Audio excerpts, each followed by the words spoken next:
Dans les rues de Benghazi, ils sont descendus crier leur colère et soutenir le maréchal Haftar qui, depuis le 4 avril dernier, mène une offensive sur la capitale Tripoli. La Turquie a décidé de s'interposer et pourrait même envoyer des troupes directement en Libye.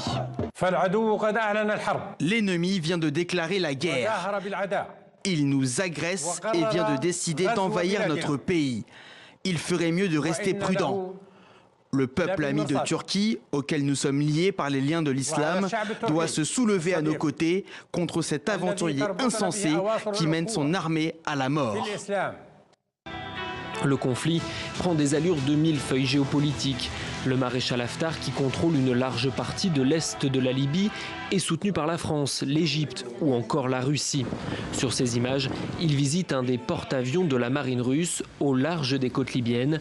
C'était en janvier dernier. Le GNA, le gouvernement d'union nationale de son côté, formé sous l'égide de l'ONU, est soutenu par le Qatar et peut désormais compter sur la Turquie. Qu'est-ce qui pourrait se passer si les troupes turques, c'est-à-dire des unités de combat, rentrent pour protéger Tripoli, donc élargir le domaine du gouvernement de Tripoli sur le reste de la Libye, au détriment de l'allié des Égyptiens, le maréchal Haftar? On risque un conflit direct, frontal, entre l'Égypte et la Turquie sur le territoire libyen. À l'étranger, les condamnations sont unanimes. Paris et Moscou dénoncent une escalade dangereuse. L'ONU s'inquiète des interférences étrangères sans citer la Turquie.